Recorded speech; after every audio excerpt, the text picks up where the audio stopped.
In prevention, we are all leaders.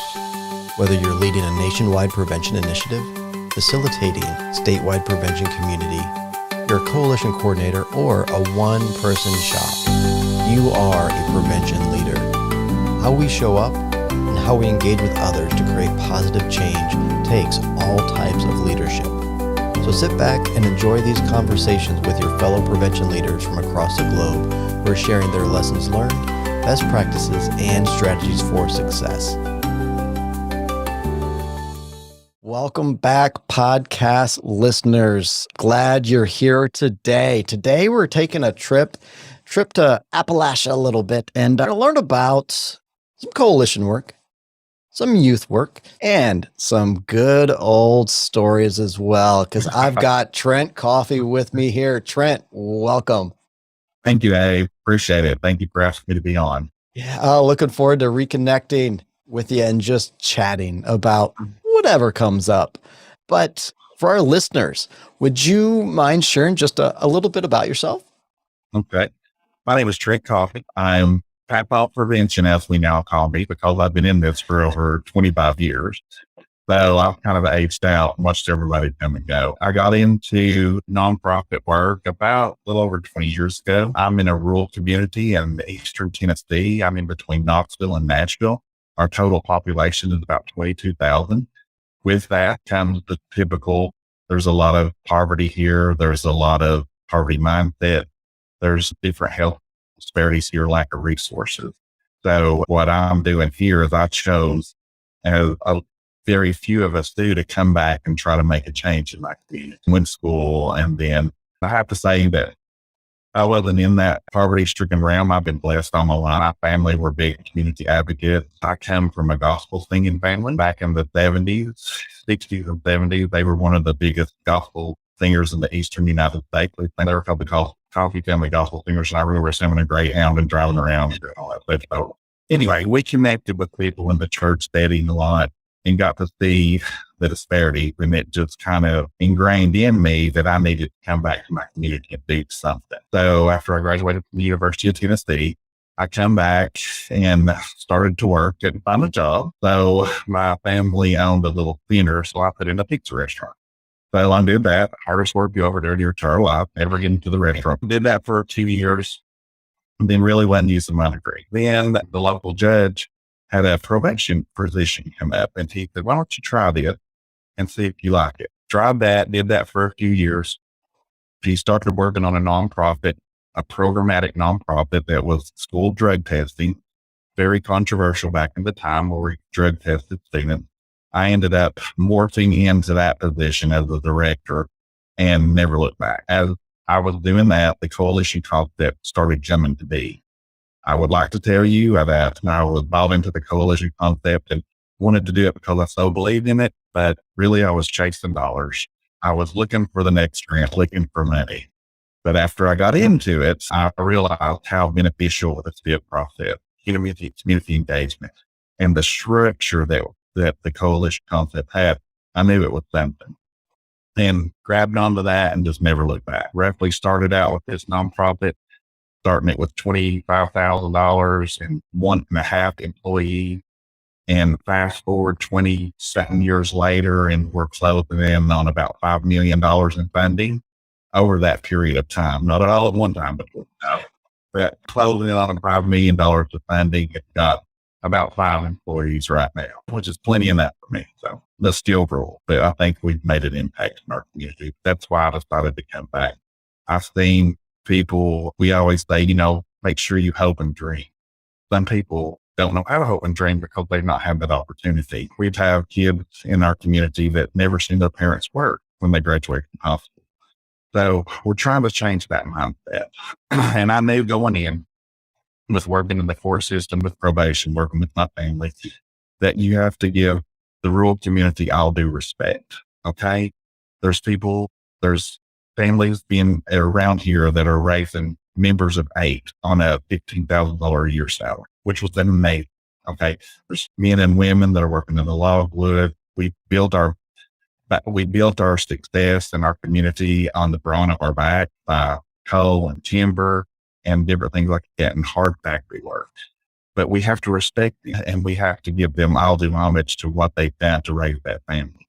What we're trying to do is change youth mindset to try something different while saying, if you want to go work at near industry and make sleeping bags for our troops, that's wonderful. We really want you to do it. You can make a good living at that. But let's apply something else and see if you may want to do it. Maybe you can develop something different. So what we try to do is bring truth to our community, not belittling, and we always listen. We have to listen to what our community wants and then engage with them on the level that they're at. Okay. So that's why I'm here.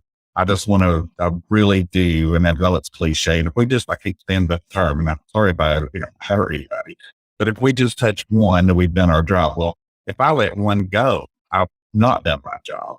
I was telling a senator one time, he said, well, you just touched one, we got you that grant. I said, well, no, I should have just gave them 50,000. I kept 50,000. If I just touched one, that would be enough. And I wouldn't have to do anything. No, we've got to do everything we can.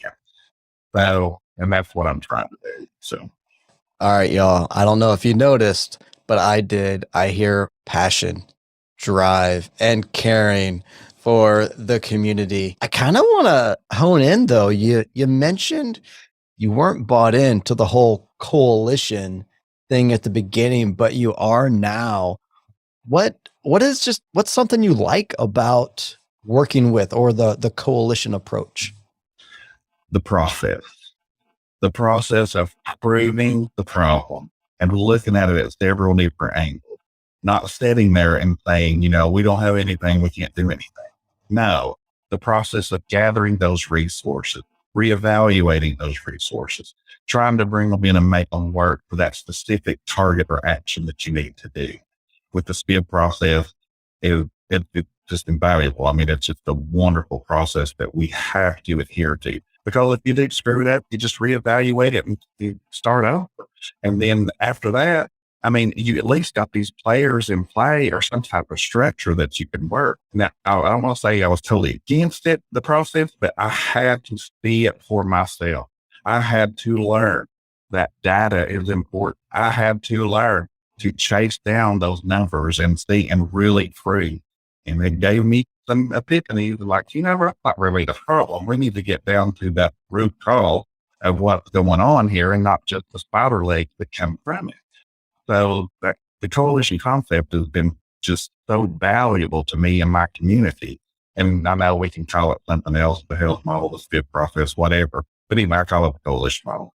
And because that's what I grew up in. And I try to relate that to my kids. I have juniors and stuff doing logic models. A lot of people don't even know what that is or something like that. It's more than he said, she said, or I heard, or I know somebody. I had to get down to it. I had to learn that myself. Okay. I had to really buy into that myself for my staff, myself, and my partners to believe it. And after I got passionate about it, then I feel that they became passionate about it also. Mm-hmm. Yes. So much yes right there. What about some barriers or challenges within the coalition model? Always barriers. My biggest barrier, and I think I can speak for a lot of coalition sisters and brothers, is consistency of your members. Okay. That's the biggest barrier. When we first start and we first have a concept and we get going, everybody, oh yeah, we're on to that. We want to do that. That's what we want to do. And then they expect you to do it all. Okay. Or they won't show up the next meeting. Or they don't only want to be involved in this. That's the barriers. Okay. Just getting them to stay involved. They'll do one and downs and they'll do different things like that. Sometimes they'll throw money at us, different things like that. But the main thing is I do have a consistent board of directors that has ran my coalition for a long time. Very thankful for that. And then when we do stay engaged on a project, most of them, after a while, after they got that buy-in and they see the concept, they will do it may be, voluntold, but they will do their when it comes to it. But out of all of it, it's not been money. I'm glad I don't have to say that. The money trickles in and out. It depends, and every nonprofit director knows that. That's the biggest problem we've had. And would like to say it's all fixed. It's not, but we do have some lifelongers, and then we have some one-timers, and then we have some people that'll come up on request. So that's the biggest barrier for me. Yeah.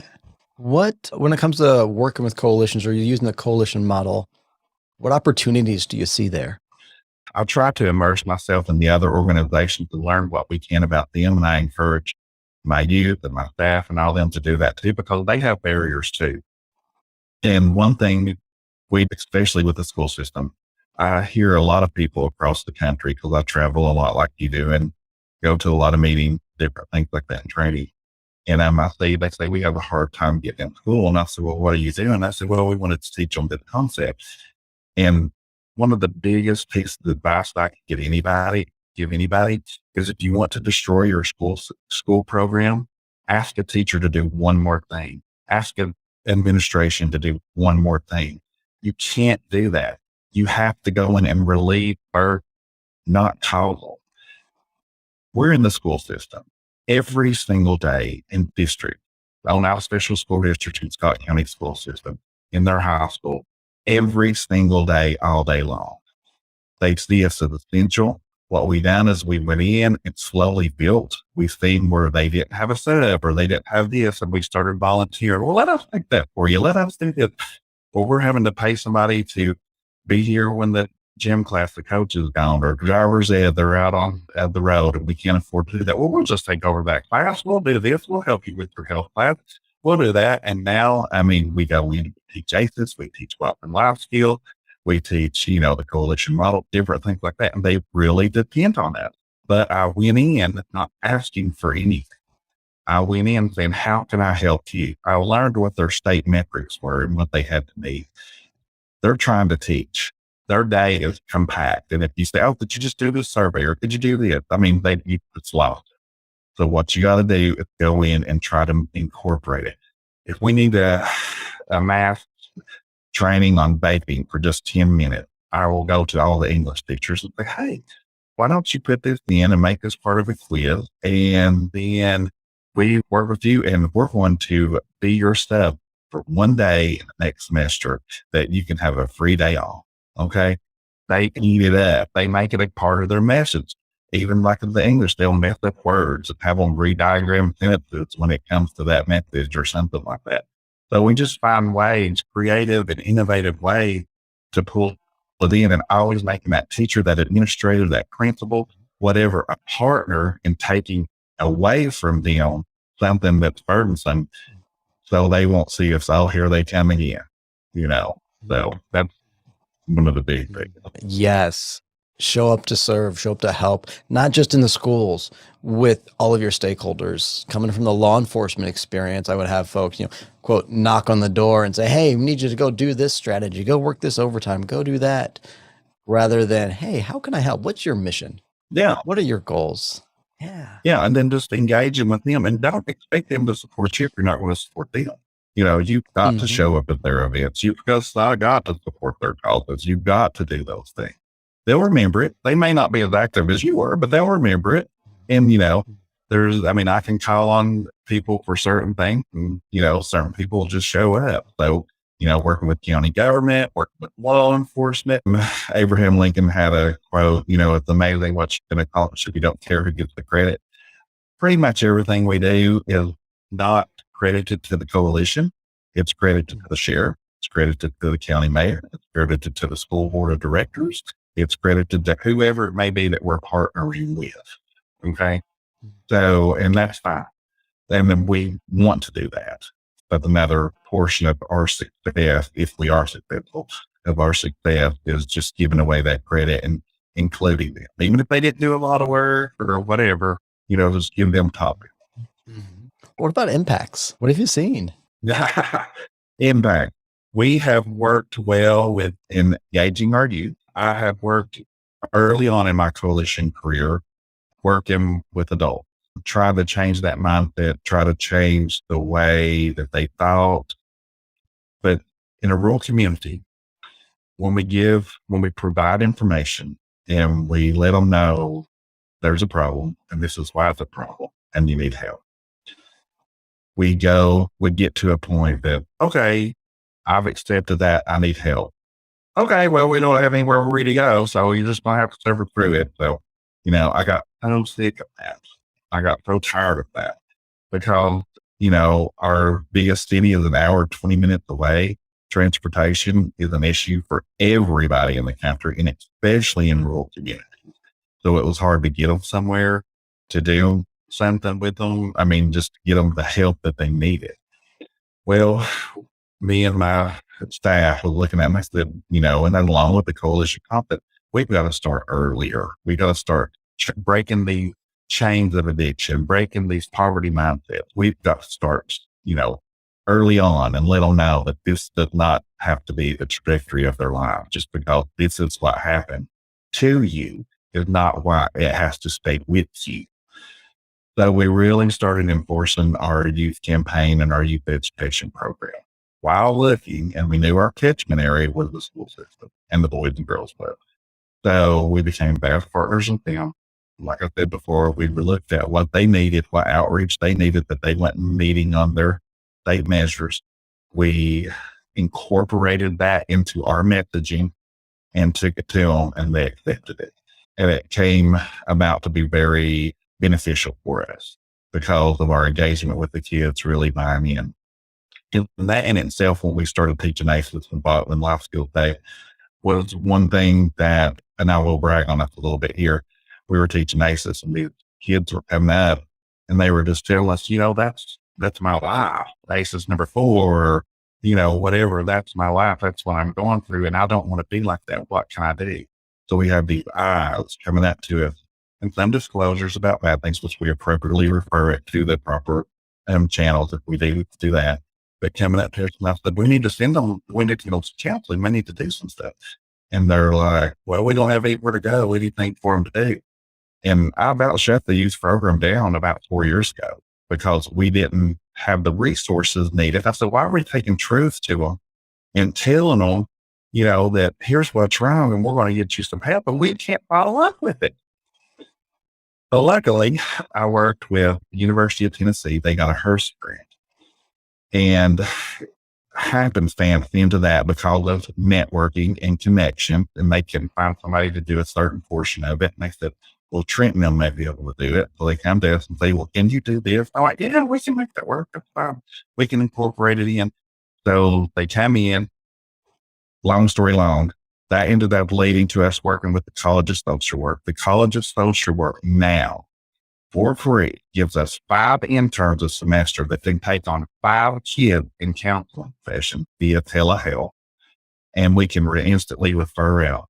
That ended up going through Ridgeview, the healthcare center.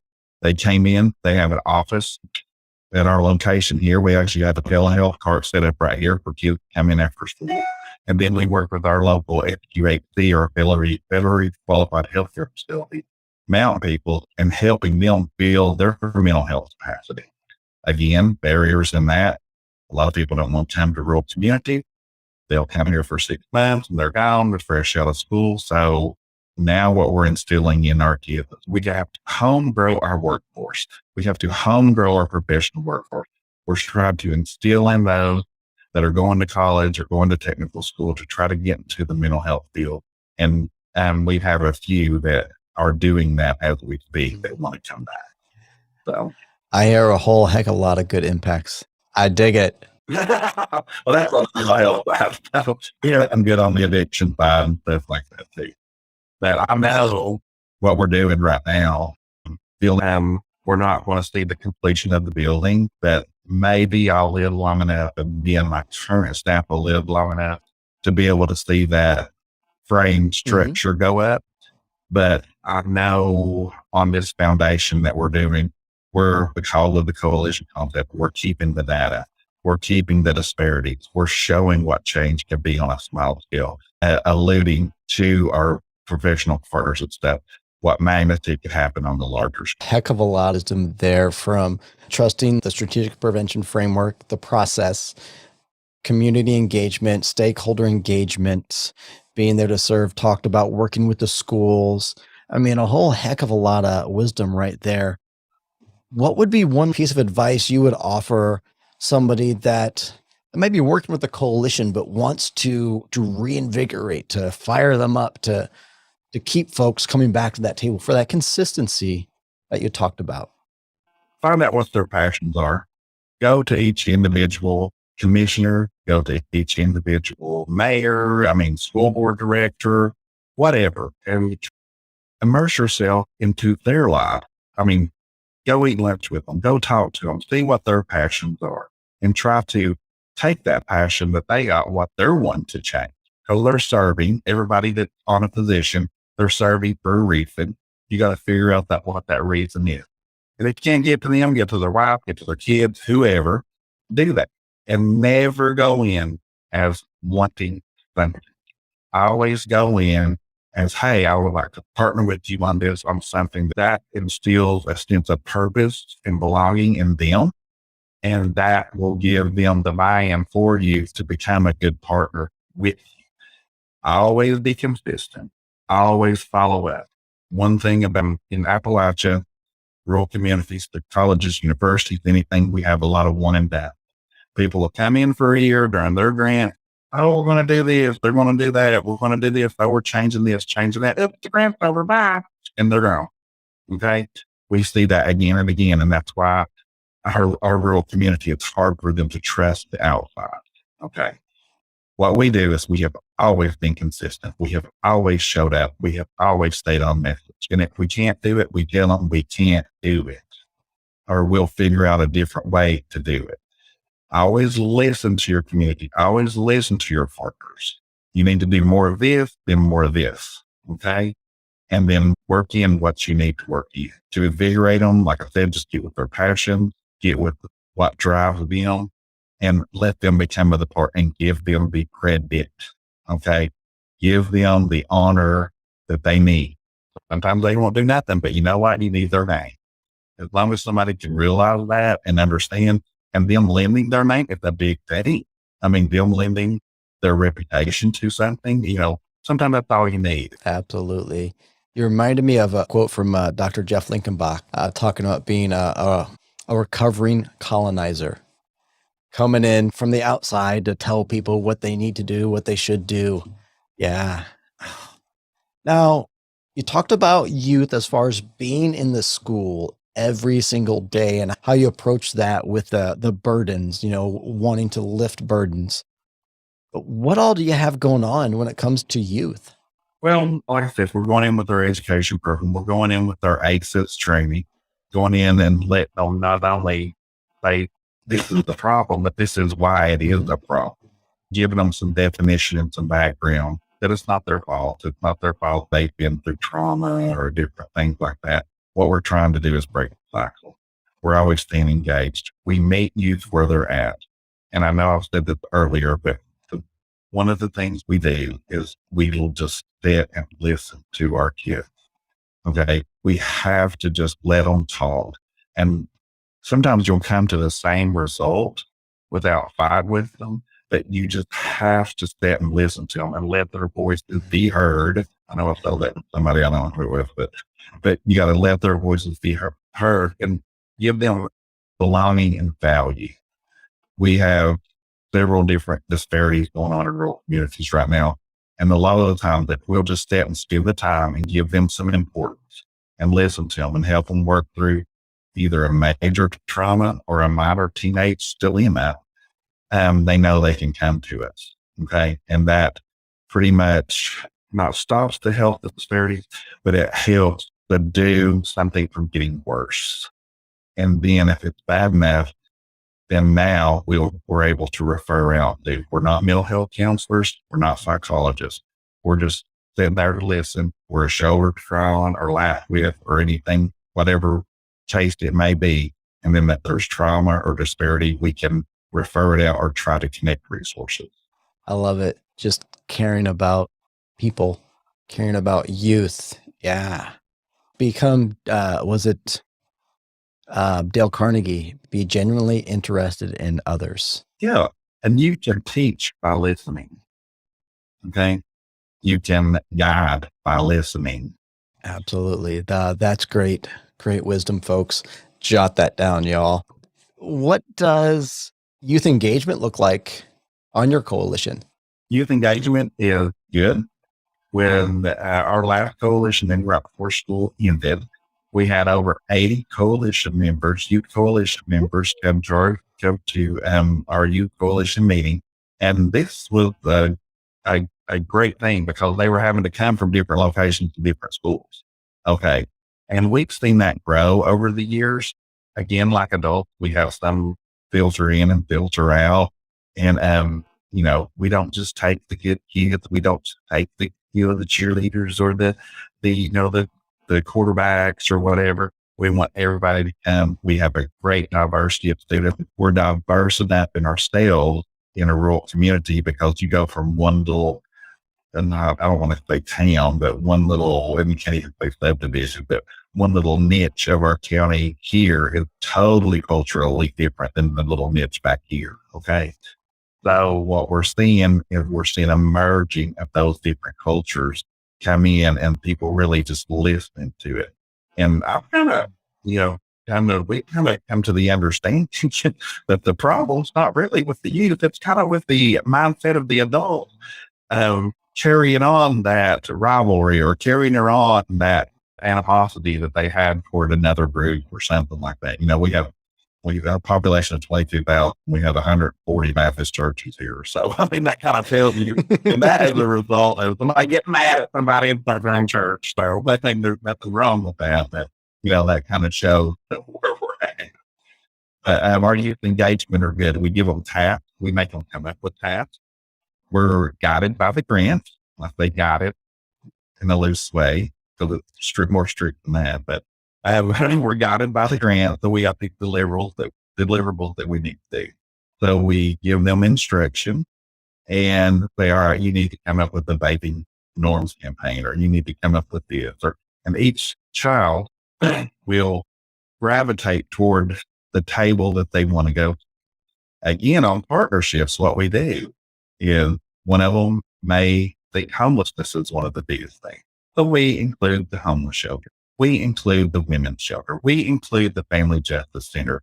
So they're represented there. And some of the passion that I'm not funded for is domestic violence. Well, we have a whole group that works on that and teen dating and domestic violence. But I do incorporate my drug-free, alcohol-free, message within that so I can get paid for it. But I also give that knowledge and that credit to the women's shelter that come in and help partner with us on that and different things, like that. So we try to make it full fast, that let them gravitate to what they want to do, and then try to not only ignite that passion, but throw gas on their passion when they do something. Yeah, to ignite, to foster, to fuel that passion, that engagement, that buy-in. Yeah. What kind of challenges have you experienced when it comes to engaging youth with your coalition? A lot of times in a rural community, we kind of have had some disagreements on youth and different aspects of their lives. We always want their voices to be heard, and we want them to be loved.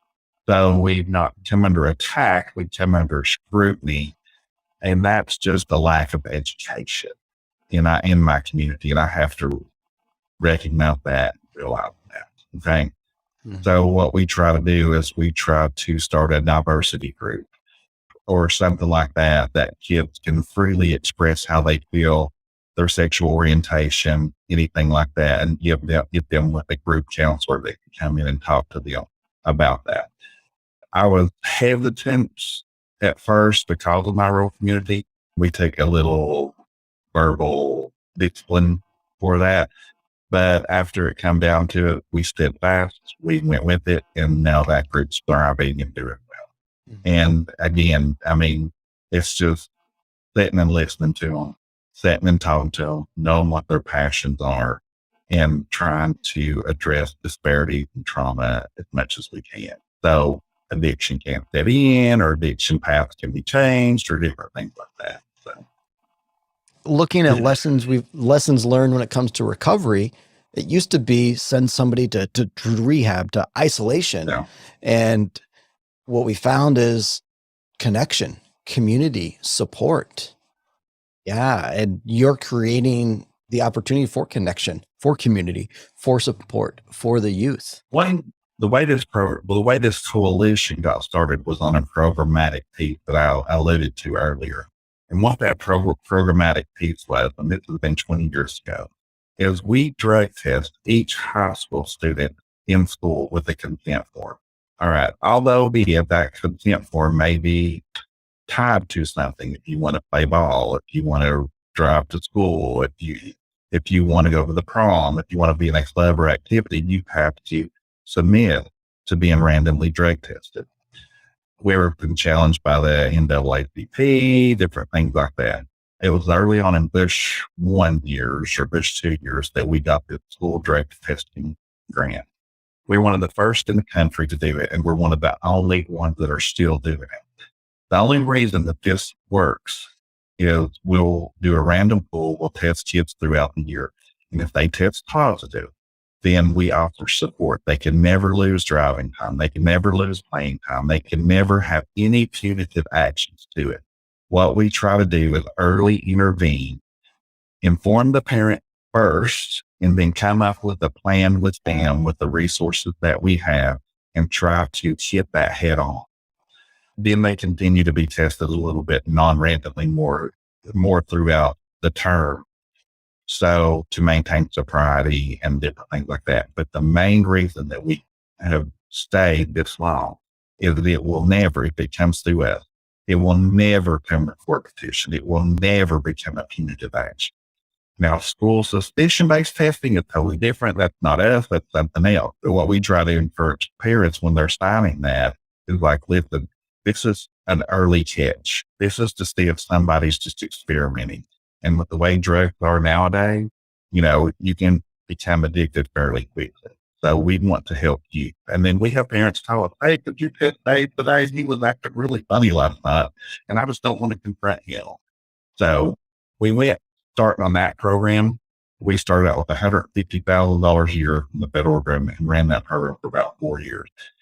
Now we're down to $20,000. So to run that portion of the program, we've never let it go because it's a very vital, important part of the piece of the puzzle that we got into the school, got into the coalition concept and got funded, but they won't pay for drug screening. But we have never stopped that. We know that eventually that money will come back. The expenses and the volume of tests that you do. And there's so many safeguards in place. I don't want somebody thinking that we're sitting and looking at them or different things like that. It's all done discreetly and privately and different things like that. And when we first started, we had controversy and parents were upset. But once they see that nothing was really going to happen other than informing them, then they were good and we provide support. The kids now they go, I'm not going to have to go to the bathroom again or, something like that. So it's just immersed into the culture. Here, the thing now, they're going to have to be, drug screened. At least that deterrent is there. Okay. That deterrent is something for our football team and different things that we can at least put one roadblock. Okay. And then if it starts becoming bad, we can intervene early. Yes. Coming with the support for that intervention. Totally not punitive. No. And with our recovery community, we had to work really big. We are blessed to be able to have a lifeline hybrid, the guy in recovery that helps build the recovery community on staff. We were awarded with a grant about 2 years ago on that.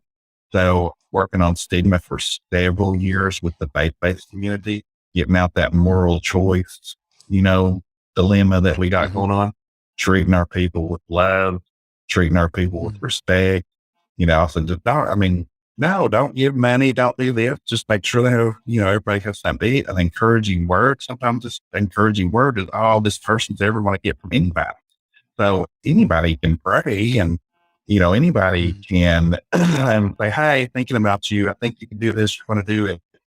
And we've made big strides in that with our Lifeline guy, changing the mindset of the religious community and getting them to be more involved and engaged. We got a long way to go, but we're eons from where we were about 3 or 4 years ago. And y'all have the passion to get you there, though. I want to ask more about the youth on your coalition. What cool, fun, innovation type of programs, activities, events? What have the youth done? Well, we usually have a coalition carnival at the end of the year where we kind of turned it in because of funding. We turned it into a pseudo field day type thing, and that's an appreciation for our kids. So they have back races, they have corn tall, they have face painting, they have checkers, they have all these games. And we have local partners donate for stuffed animals, little stuff like that.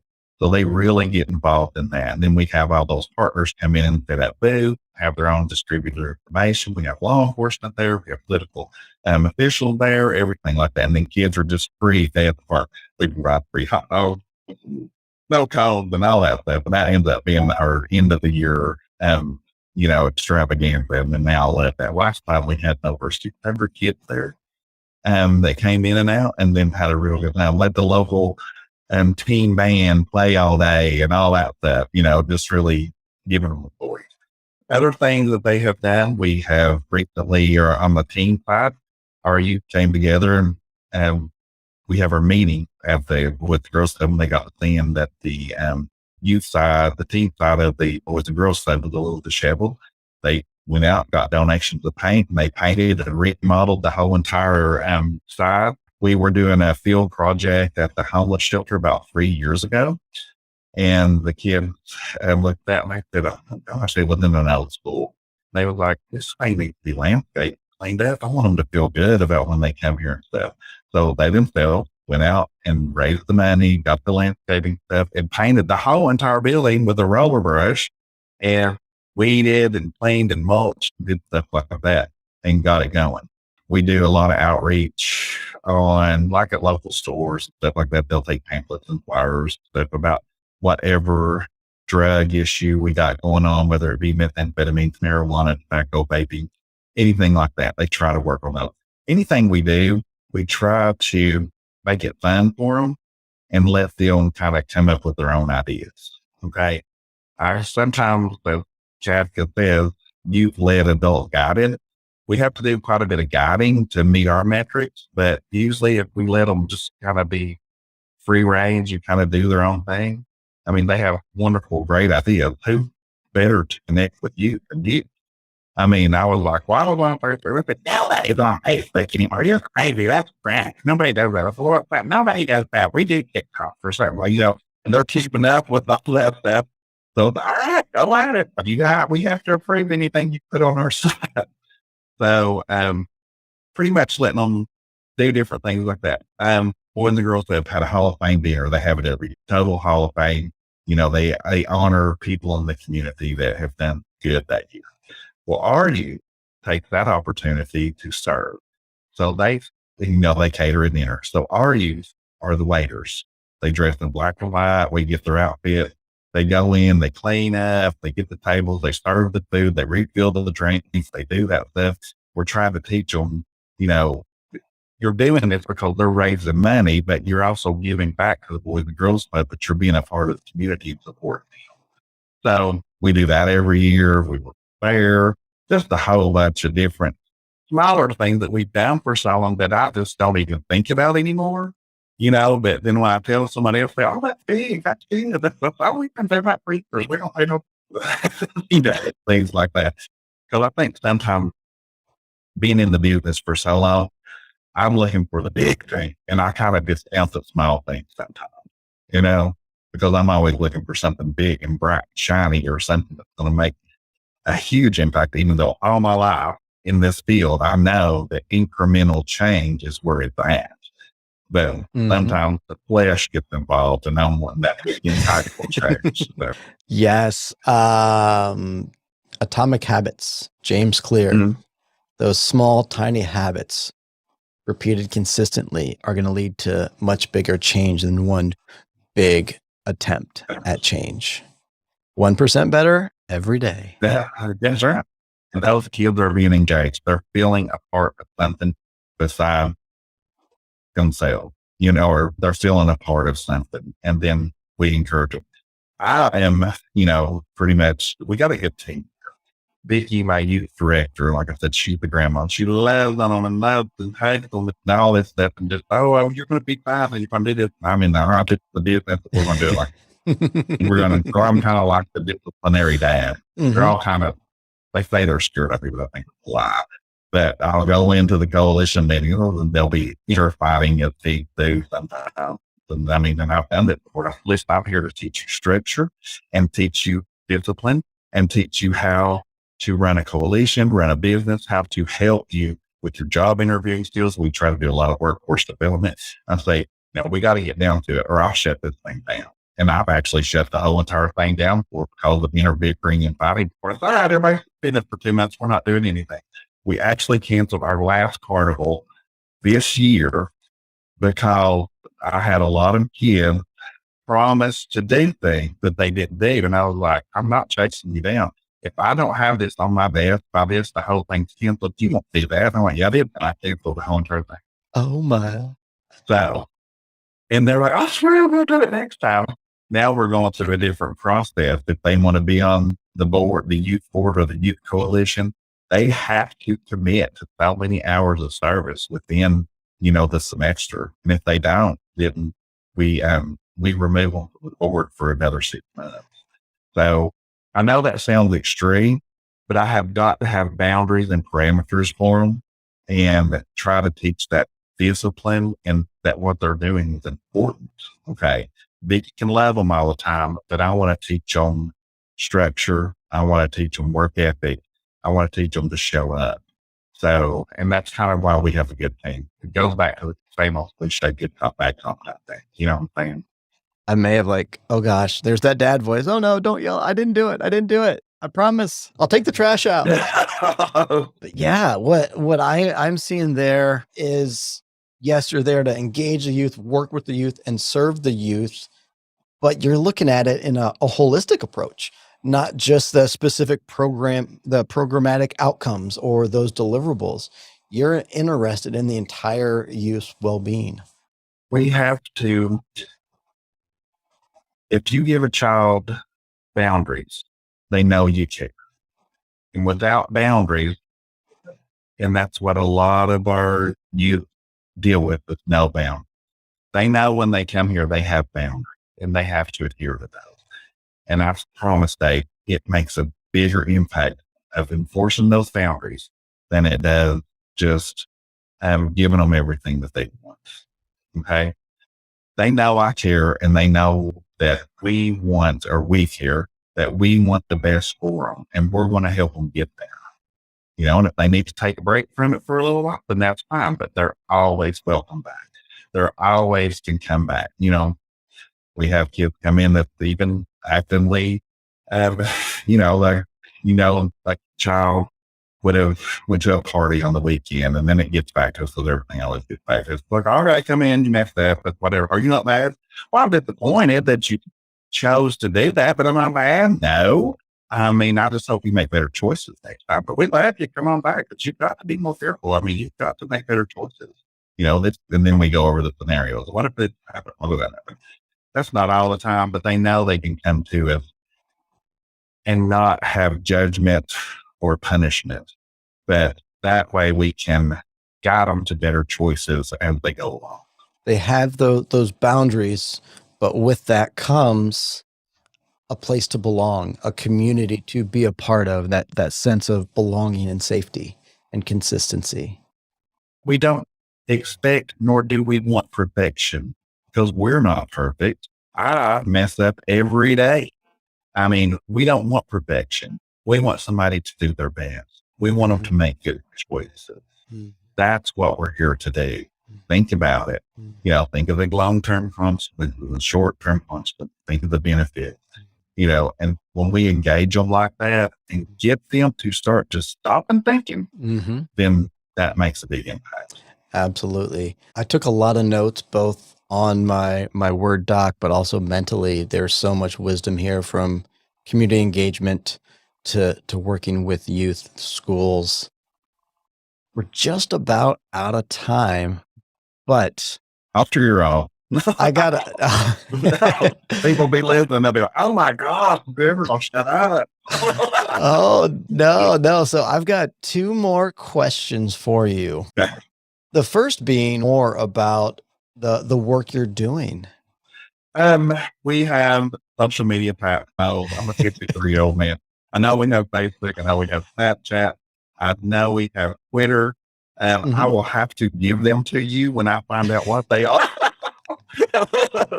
So, I have somebody that looks over that and comes to me if they have something questionable that needs to be posted, but I will get them all to you. Just reach out to us through like those social media platforms, or you'll be able to put our email address up there, or phone numbers, different things like that. Because I'm still kind of old school. I mean, you're the younger guy, and I love one-on-one communication and personalization. I love going to places and doing that one-on-one interaction with people. I'm still, like I said, old in that way. I like to pick up a phone and call before I'll send an email. I mean, and I know that's crazy, but and that's one thing with our youth too. We try to teach those people skills. We're losing a lot of people skills in our community, and I'm trying to teach that also. I'm teaching how to shake a hand. I'm teaching how to look in the eye. I'm teaching how to do different things like that. But yeah, they can reach out to us in any of those variety of ways that I will get to you as soon as we get off here. And promise to you, and with your help, to enhance those to where we can be better reachable in those venues. Roger that, folks. Those links will be in the show notes because he's going to get those by the time this episode publishes. Now, the last question. I feel like I need a drum roll sound effect here. For our audience of prevention professionals across the country, or globe, actually, if you were to tell them, if you remember one thing from this episode, remember this, what would that be? Remember to stay consistent. Okay. Don't offer anybody anything that you can't follow up with. Don't be a burden to any one person or organization. While you build this education platform, program, whatever you want to do, always engage, listen, and don't be a burden, and be consistent. Those are the three main things. Okay. Be consistent, don't be a burden, and listen. That has served me well. It took me a very long time to learn that. But when you do those three things, it will garner you more partnership outcomes than you would imagine. Marvelous. Marvelous. I'm going to pull that clip out and just replay it over and over. Beautiful. Well, thank you for logging in and having this great conversation. Next time, let's meet at a coffee shop and actually, shake hands and have that in-person connection. That's right. That's what we all need as a society. We need to interact. You need to look somebody in the eye and shake their hand. I mean, I miss that. I miss that. And I think our society is that also. Absolutely. Together is better. So much so. Thank you very much. Thanks for having me on. Yeah. Hey, thank you. Stay in touch. I'll see you. I'll see you at the coffee shop. That concludes this episode. Thanks for tuning in. Be sure to hit the subscribe button and share this episode with a friend before you leave. And we look forward to seeing you on social media, because prevention is better together. Together, we are stronger.